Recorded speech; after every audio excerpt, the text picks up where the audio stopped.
Welcome back to my Fire Emblem Thracia 776 Ironman.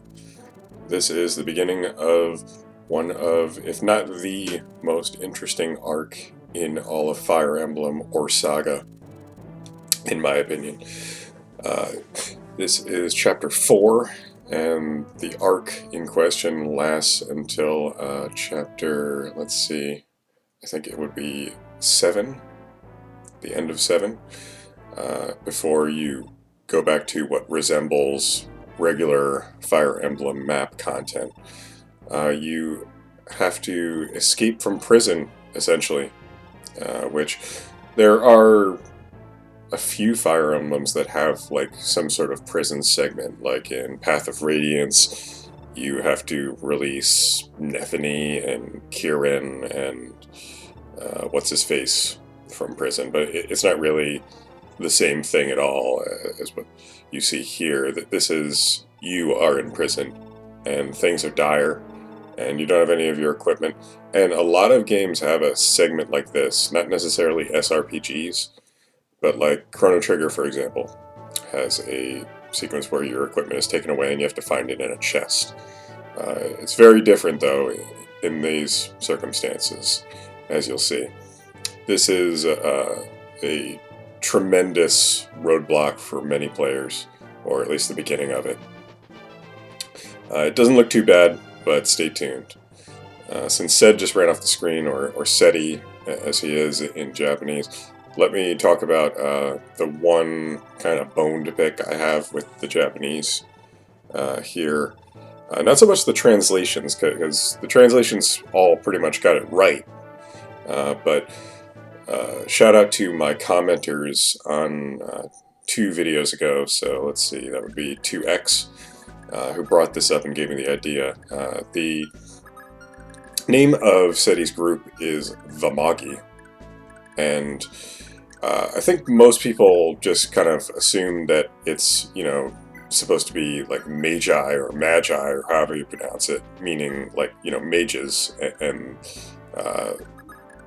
casters of that sort, offensive casters especially.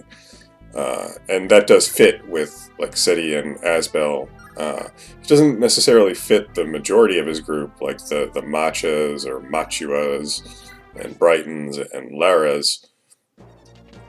But I think that is what Kaga and his team were going for. But the thing of it is, this might be the one of the rare instances where the issue is with the Japanese itself and how they render foreign words with generally katakana. There are syllables in Japanese that impart that sort of like J sound more than the G sound. But sad to say, the Japanese have not always historically used the quote-unquote right syllables to represent loan words. You can see this in a lot of just random terminology, not just in video games and whatnot. And another part of the reason why I do think that this is supposed to be like Magi or Magi is that if you actually take the katakana and just say put it into Google for Magi, you do come up with a lot of other media that is about like mages and such. So I think I think everybody was on the same page, be it the creators and the fan translators and everything. I think they all got it right. It's just that, I've even heard of people who traveled to Japan or got a job in Japan, and people wanted to render their name in katakana in a way that they didn't want it to be represented and such. And that was actually kind of a problem with them. My own name, Travis, isn't rendered well in katakana. And I just kind of accept it. It's not a big deal for me. But there are some other names in English or any other language besides Japanese where they just there is a good way to render it in katakana, but for some reason, native speakers of the language just don't seem to want to go for it. But anyway, let's talk about more what's going on in the chapter here. So you get 3 units that aren't locked up. You get Brighton, you get Machua, and you get Lara. Lara is the thief. She's probably the most important one in the in the current moment because she has the lockpick. So you need her to get everybody out. If you somehow get Lara killed on the first or second turn, or you lose that lockpick, you pretty much have to restart. Or in an Ironman, that would be just instant game over. You may not continue. And Brighton, like Ashian, has Wrath, and Machua has Vantage, just like Halvin. So it's sort of like having sword versions of those units, although not quite as good, especially since Brighton is supposed to be mounted. But these next few chapters are nearly all indoors.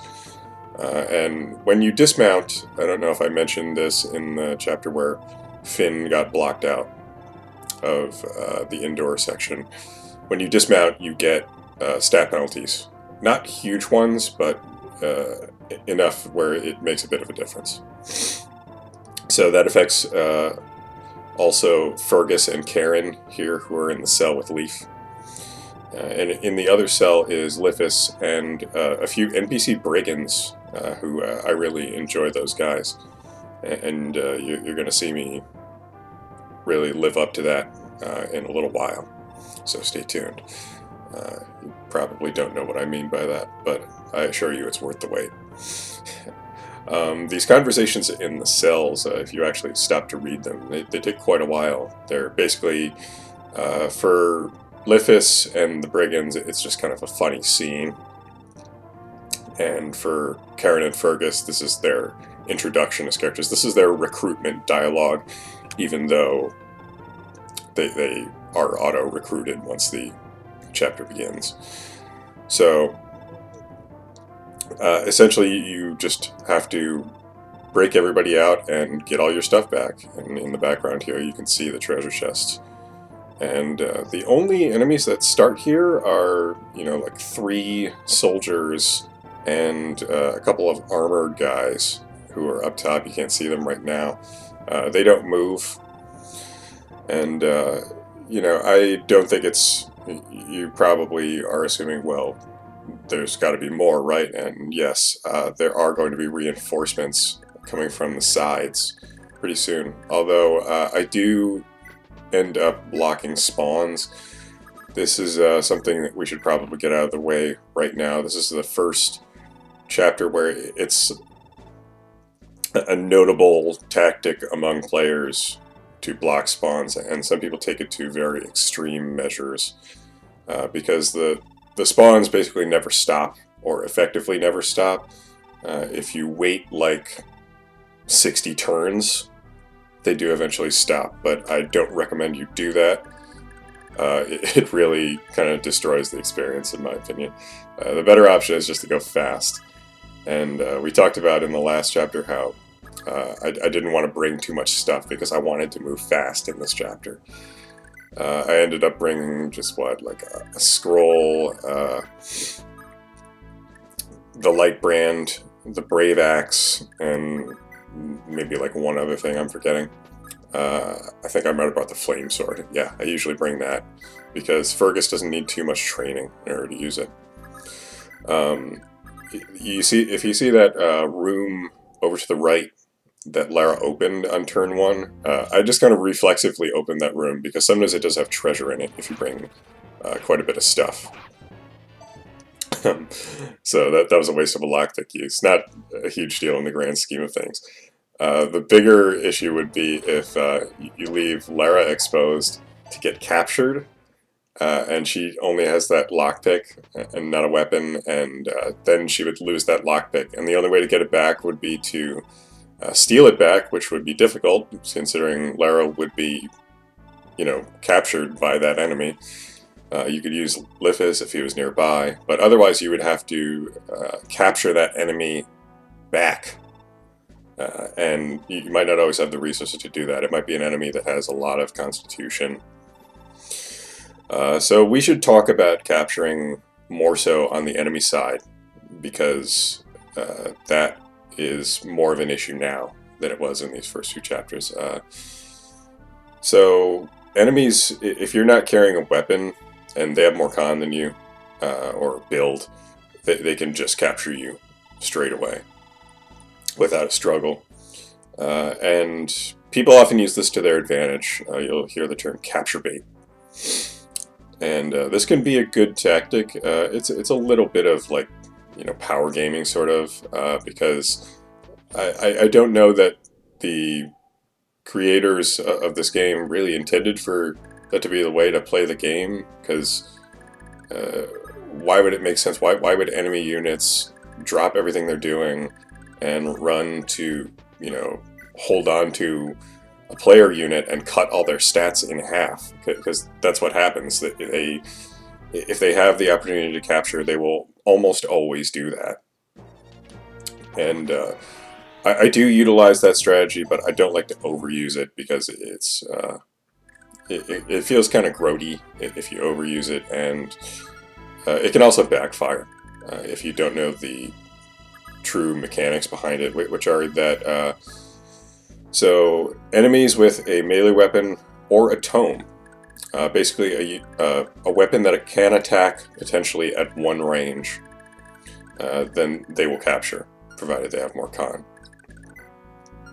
But sometimes you get enemies that have like freakishly low con, maybe, and maybe your dinky unit's got constitution level ups, and you just kind of forgot about it. And in that case, they might get attacked, especially if it's a weak unit like Lara. She has 14 HP, it looks like. And another thing is that bow units, anything that can only attack from range, they cannot capture ever, so they'll always attack. And another thing is that, like, if a unit has a tome, so they can potentially capture, but if you have them blocked off in a certain way and you don't realize it, they may just attack like Lara instead, even if Lara is unequipped. So it's I have mixed feelings about it, but I do accept that sometimes you kind of have to use this tactic in order to traverse these wild regions safely. But if an enemy does capture you and you just don't do anything about it, they will attempt to get to an escape point. And Fergus and Leaf are actually talking about that right now. Just the concept of escaping from the player side, because this is the first player escape chapter. But if enemies do escape with one of your units, they will not be able... You can't save them until much, much later in the game, unless it is like this chapter, and I think maybe one other chapter. If you somehow lose a unit that way, they will actually appear in the next chapter, and you'll see why, because there's more cells in the chapter. And by next chapter, I actually mean the Gaiden. So if you miss the Gaiden, which is possible, I have missed it in an Ironman mistakenly, not just on my no guidance run, then you are kind of SOL until much later, like, chapter 22X or something like that. Don't quote me on that exact chapter number. The way that you get the Gaiden in this chapter is by letting those NPCs free in the top two cells. You might have seen the cutscene while I was talking over it. And they have to escape from the left and the right, and they do explain this once you set them free. They kind of muse to themselves about where they're going to go, so that gives you a heads up. And that is why I engage in spawn blocking in this chapter, and not too many other chapters, but you will see it later if we get there. Because the reinforcements are somewhat random here. Like, say, you know, it's not just like every 2 turns one appears from the left and every other turn one appears from the right. It's not like that, to my knowledge. There's some inherent randomness, and what can happen if you don't spawn block here is the green NPC will head over there, they're ready to escape, and then an enemy ambush spawn appears and captures that unit. And even if you have your own units there to set them free, what can happen is just on the next turn another enemy spawns and just wastes your time. You end up in this endless cycle of stupidity. So I don't think that was exceedingly well designed here for that reason. You can get caught up for a while and it really breaks up the flow of the chapter. I think I actually did one of the spawn blocks wrong, to be honest, but it hasn't ended up mattering yet. They don't start spawning until a certain turn, no matter what. So Machua, who I don't know if I even mentioned, is the Myrmidon. Starts with a chess key, so you don't have to use the lockpick up solely on chests, especially if there are a lot of them. It's good to use that chess key in conjunction, and you can trade it around to get things done quicker. And you can do yourself a huge favor if you position your guys in such a way that when Lara or Lithis opens up a door, you can kind of get a good chain going and just be done with it quickly. And once that's done, Lara and Lithis want to go up and set those guys free as soon as possible, more so than the treasure, because it'll take longer for the civilians to get going than it will for you to get the treasure, as long as you're employing tactics similar to mine. But what I usually do is send like Machua and Brighton to one side to back up those civilians, because I usually just leave the bottom spawn alone and just let some enemies come, because you can actually steal some vulneraries, and that's kind of helpful, and it's like extra experience, so whatever. And then I might have Karen and Fergus on another side. But I kind of did like because I did this so fast this time, despite what you may think looking at the length of the video, that it didn't really end up mattering like who I sent where. So like Machua is away from Brighton.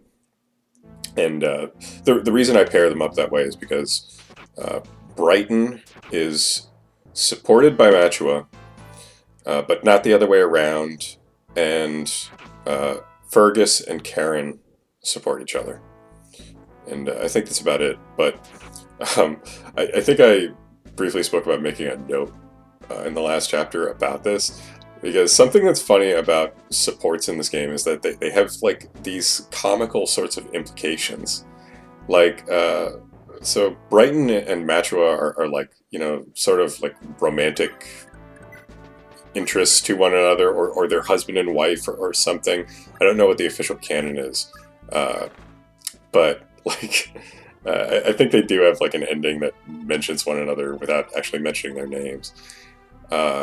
But so Brighton gets a support bonus from Machua. That makes sense, right? But why isn't it the other way around? And then Seti, who you do get way later on in the game, does give bonus to Machua, and I think Karen also does get support bonus from him. I mean, that makes sense because they're countrymen, but I always, my headcanon is that like the ladies are just stricken by how dashing and handsome Seti is, and he just makes Brighton look so normal and boring by comparison that Machua is just like, whatever.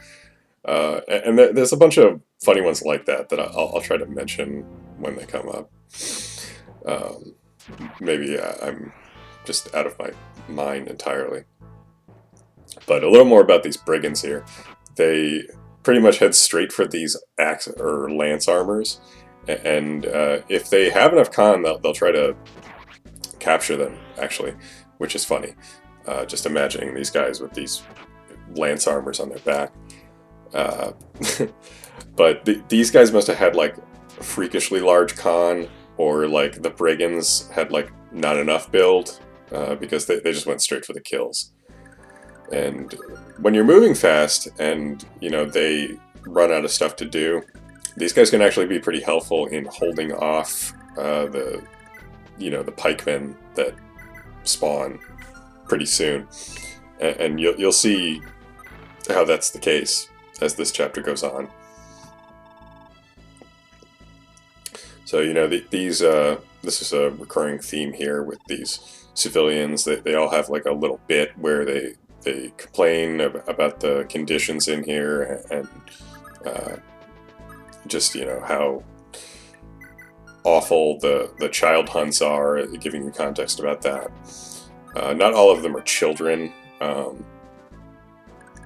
that is the goal here, which is also part of Fire Emblem 4 Genealogy of the Holy War story, if you haven't played that. So, as we wrap up getting all the chests here and these civilians are more or less getting ready to escape, the next objective is to open that door up top. And maybe you, the player who has possibly not played this game, are more perceptive than I. The first time I played this, it was entirely blind. And I didn't really think much about that door, because I figured this is a new arc of the story, so this might be sort of like rebooting the difficulty. I thought maybe this was all there was to the chapter, because in any other Fire Emblem, just doing what we're doing now and then being done would constitute like more or less a complete chapter, I think. Maybe with a few more reinforcements and factors like that. But anyway, my strategy this time was to just, leave the spawn blockers, because there is something behind that door, and it does take a while to deal with. And you don't necessarily need every single one of your guys there, because, look at that narrow corridor. The important things here are if you're using like the same general strategy that I do, is to make sure that either Leaf or Lifis has the Brave Axe and possibly a scroll. Now, we have a few minutes here where not a whole lot happens, so let me talk about follow-up critical modifier real quick. Even though I said this is hidden information that you really shouldn't think too hard about, because the game clearly doesn't want you to think too hard about it. But you are going to hear people talk about it, and it is a thing that can factor greatly into battles. So let me just go over it. Every unit has a hidden value that modifies not their base critical rate, but if they double that second attack. So let's talk about like the 3 combat oriented units we have here. Let's do Matua, Brighton, and Fergus. Brighton has a follow-up critical modifier of 1. So he also has Wrath, so if an enemy attacks him and Brighton has the capability to double, what'll happen is, if Brighton, let's say just he hits on both attacks, on the first attack he will critical, and then on the second attack it's just his base critical rate, not modified by anything. It's just what you see on the screen. Matua, on the other hand, has a critical modifier of 3. So on her first attack, it's her base critical rate capped at 20. Always remember that. Every unit, their first attack, no matter what the displayed critical chance is, it's capped at 20%. And then on the second attempt, it's her base critical rate, uncapped, multiplied by 3. Her follow-up critical modifier is 3. And then with Fergus, his follow-up critical modifier is 5, and that's the highest it can go. So let's say he has something with a little bit of extra crit on it, like the rapier. And let's say also that he's in range of Karen giving him bonuses, and his critical rate is like at least 20. That means if he hits on that second attack, it's going to crit. So if you use this meta knowledge, you can get some guaranteed setups, and that helps me a lot in this next part, which is pretty rough for a lot of players. You can also have follow-up critical modifier of 0, by the way, which means that on the first attack, they have whatever their crit is. They can still crit on the first attack, capped at 20, obviously, but on the second attack, they cannot crit at all. So those units aren't necessarily bad, but they don't have these like wildly effective setups that guys like Fergus do. No, I missed the big moment here, but you see what I was talking about. This is this is where the chapter really begins. And there's a few ways you can approach it. The most like brain dead way you could possibly do it is you spawn block forever, and you can just let these guys follow you around the entire dungeon if you want. I've seen people do that. I don't recommend that. That seems really not fun. I've never tried it, and I don't think I ever will. The next option is you can kind of just rush for the exit. You're probably going to lose somebody that way.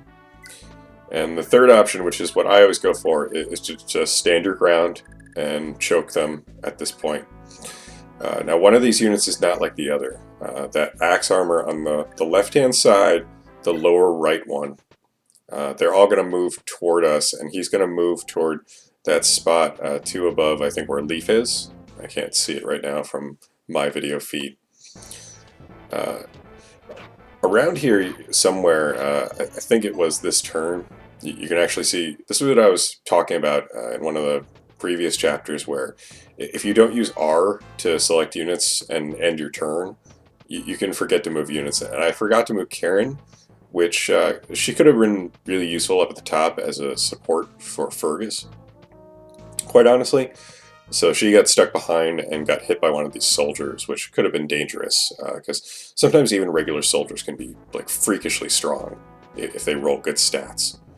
But luckily one of these awesome brigand guys came up and just crit this guy right in the face. And another one is coming up to help me, up top actually. So these guys are cool in my book.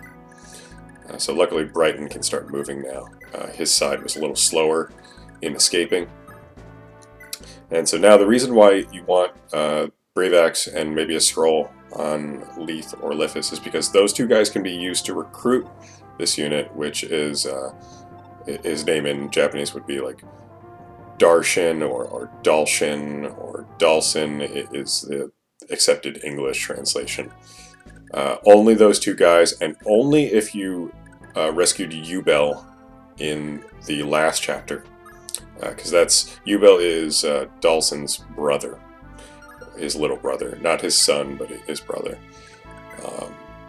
And if you did rescue him, then he's like, wait a minute,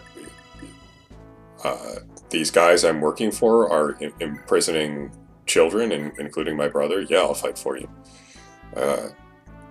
Now, you look at him, and he's an armor, and armors are kind of the whipping boys and girls of Fire Emblem, along with archers. And truth be told, they do have a lot of issues in this game. Not so much here, more so in some maps with mountains. We'll get to that later.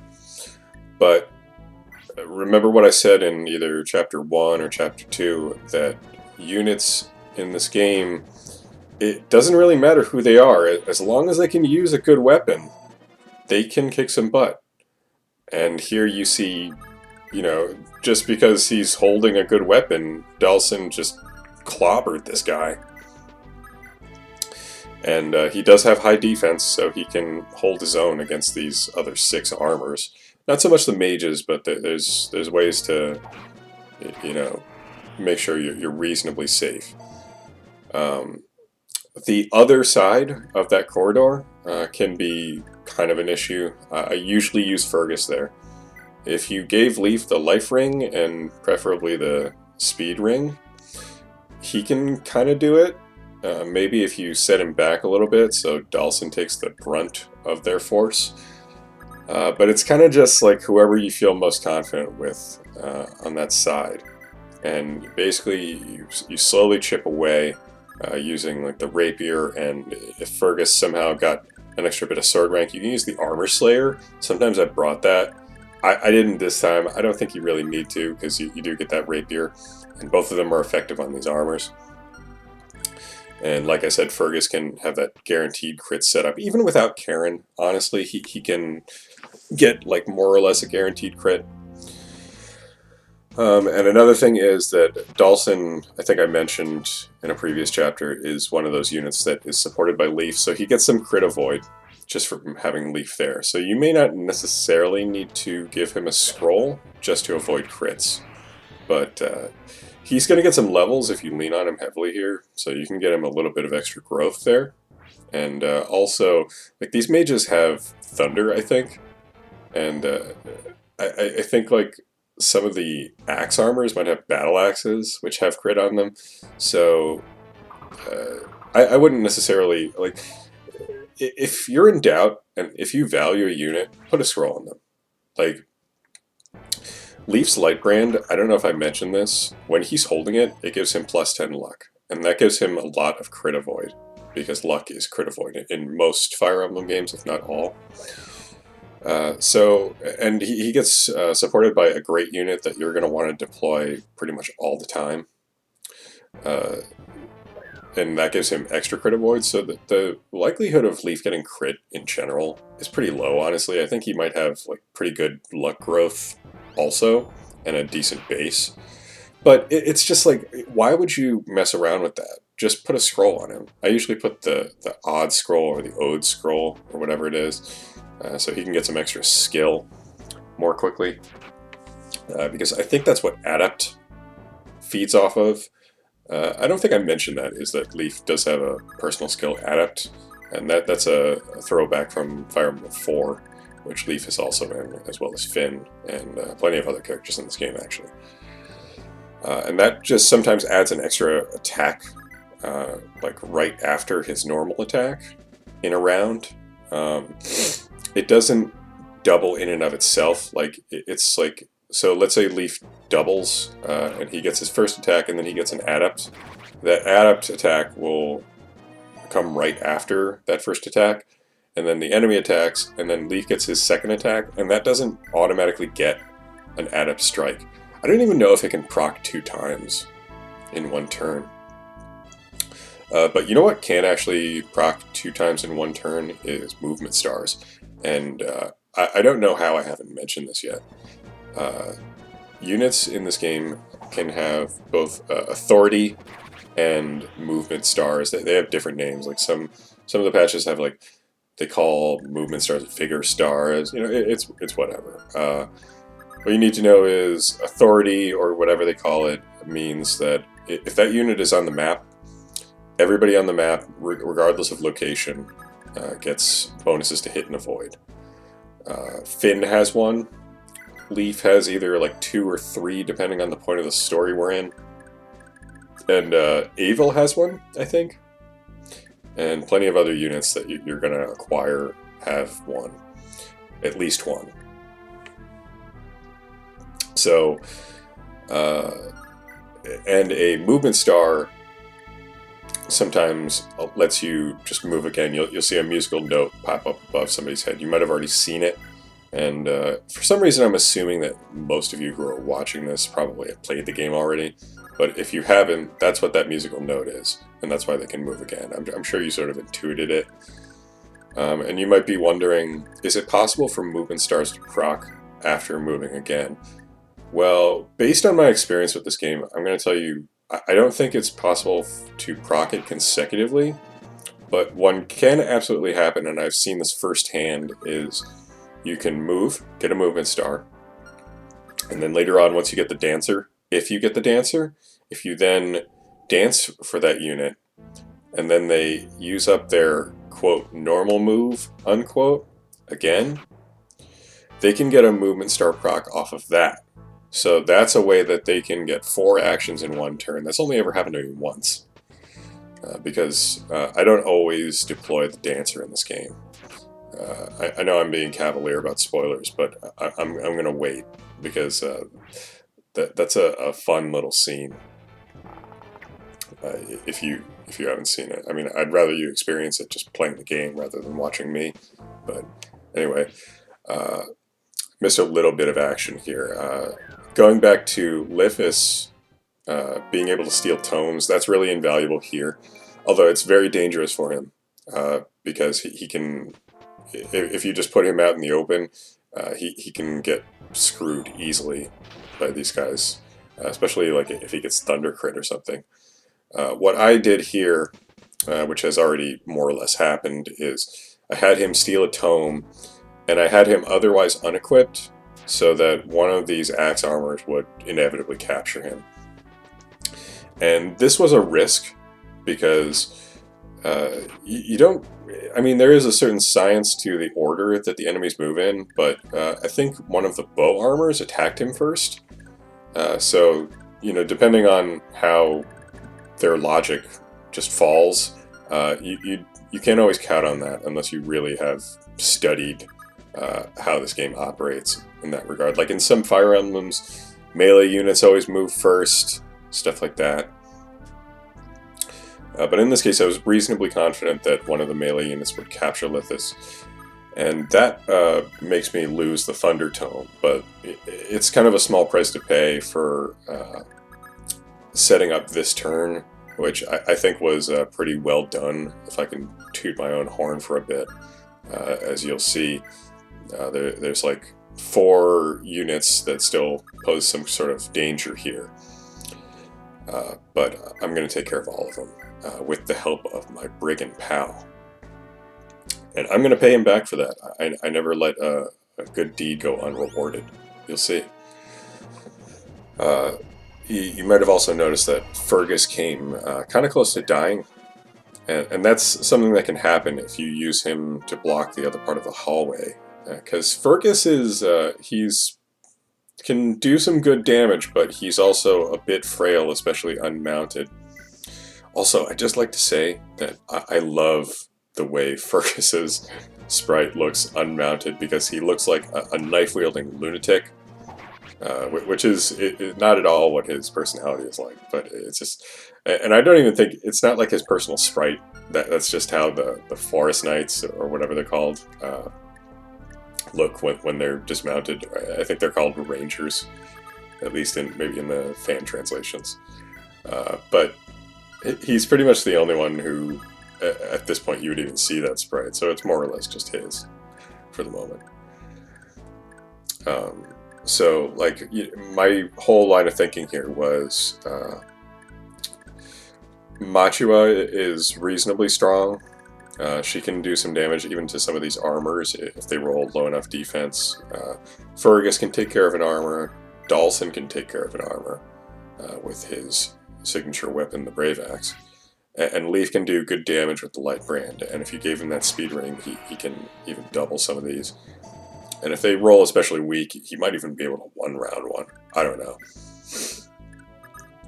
The Light Brand works off magic at range, if I had never mentioned that. So it does a lot more damage to like armors and stuff, but it can still do good damage up close range. I don't know what its might is off the top of my head.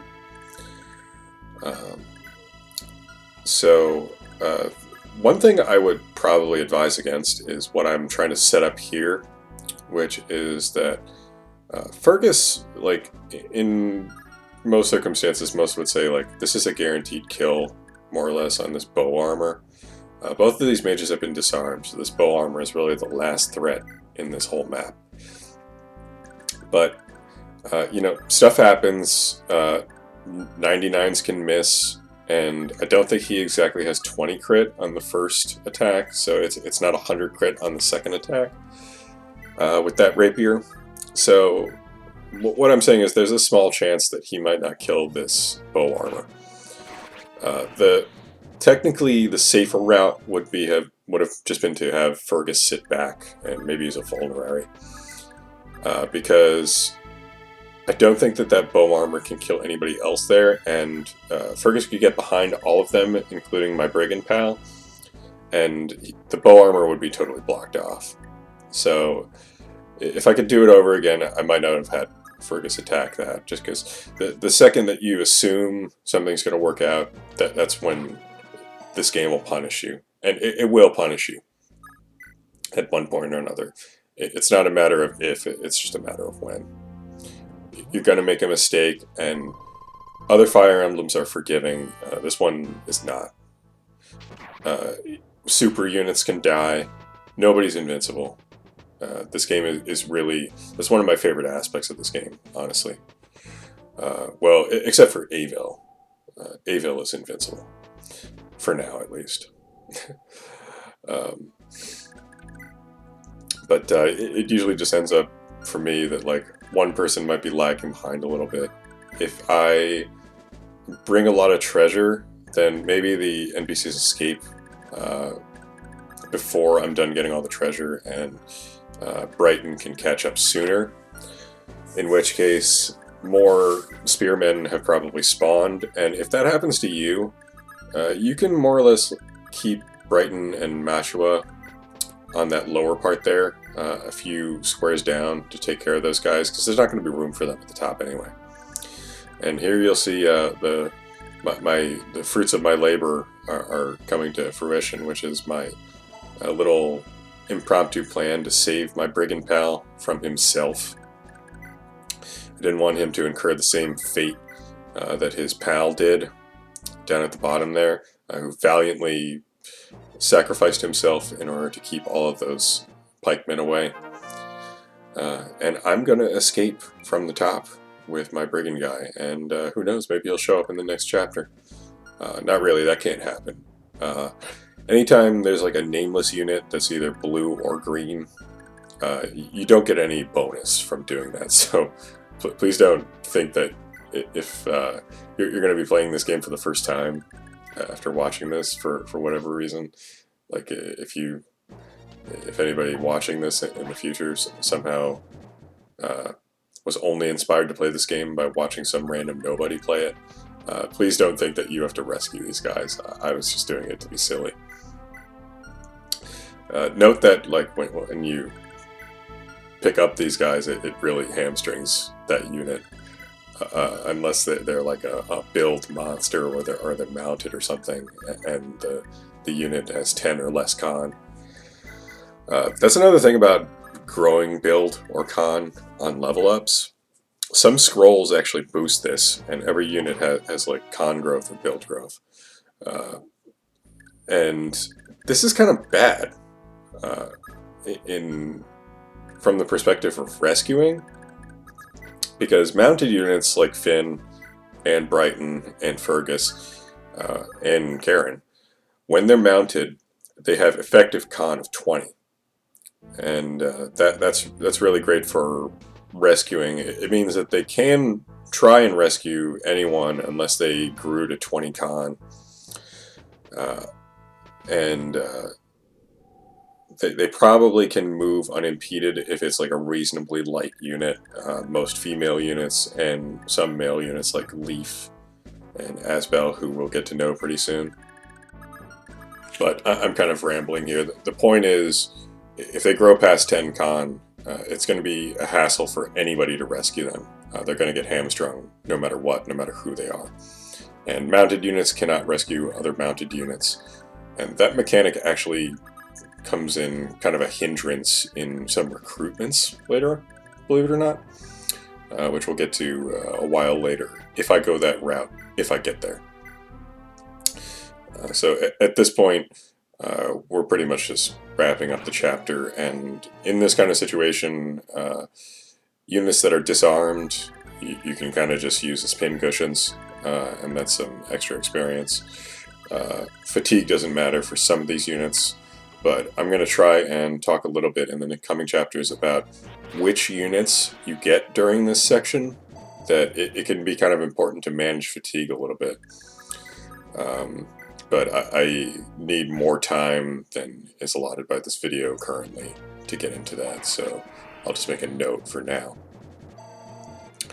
A lot of these units, like Karen and Brighton, swords are not even their main weapon. Like Fergus is actually a sword knight, so he uses swords while mounted. Karen is a Pegasus knight, so she uses lances. And Brighton is an axe knight, so he uses axes while mounted. And every unit, while they're dismounted, they only can use swords indoors. The only units that can use anything else indoors are like, like the fighters, and nothing can use lances indoors except for promoted armor knights. So like Dalsyn here, but promoting Dalsyn is kind of a, I don't know. I'm more positive on him than a lot of people are because just how useful I think you can make him in this section, but. I don't know that I would recommend that, but there is one other unit that is very good, but also very notoriously difficult to recruit. That can also do it, although neither of them has very good rank in lances, so typically that's just going to be an outdoors thing. But a little bit more about rescuing, or not rescuing, but escaping. But there is a rescuing aspect to it that I want to touch on now that I mention that. In these escape chapters, everybody must escape before leaf.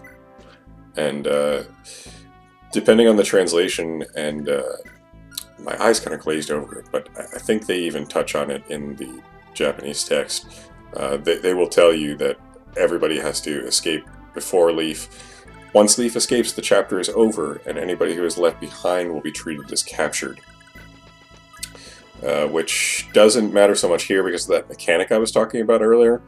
You can get them back, I think. What I read once was that there's one chapter where this is absolutely a thing, where you can get the units back in the next chapter, and there's another chapter where the code suggests that it's a thing, but they took it out of the game at the last moment. So it's either this chapter or a later chapter. Basically, under almost no circumstances would I recommend just leaving them behind. Although Dalsyn moves so slowly that a lot of people like to leave him behind. And there is a reason to do it later. There's a guide, and you can only unlock it if at least one of your units was captured. But we will save that for later. As you can see, I'm leaving all of these soldiers in the dust here. And I think all of my units, even my hamstrung Dalsyn, are ready to escape now. So let's hightail it on out of here. And so ends the first chapter of my favorite sequence of chapters. I'm excited to bring you the next few chapters as well. I'm excited to commentate them, because I do have quite a bit to talk about. And that's good because they are, we're going to be here for a while. They're going to be long chapters, clockwise. And we're going to close out with a little scene that doesn't really impact the plot of this game so much, as it does just tie it in with Fire Emblem 4. It's this little scene with Ishtar and Julius or Julius and Manfroy and Veld, whoever Veld is, and they just kind of are like, yeah, abducting children is so awesome, dude. And the other guys are like, yeah. But it's, most of these guys you don't even meet in this game. It's just to say, hey, did you play Fire Emblem 4? You remember this? That's pretty cool, right? Look at these cool new portraits we made. There's even a lot of portraits for characters from FE4 that were cut from this game, and if you look up like cut content on like the cutting room floor or one of the Fire Emblem wikis, you can see them. It's pretty cool, actually. Like some of the substitute characters, I guess, were originally going to be involved in this, which I think would have been cool. To my knowledge, there's not even a whiff of any of the substitute characters. But that's all the time we have for today. Thank you for joining me in our longest chapter yet. They're only going to get longer, and I hope you'll stay with me because these next chapters are really cool. See you later.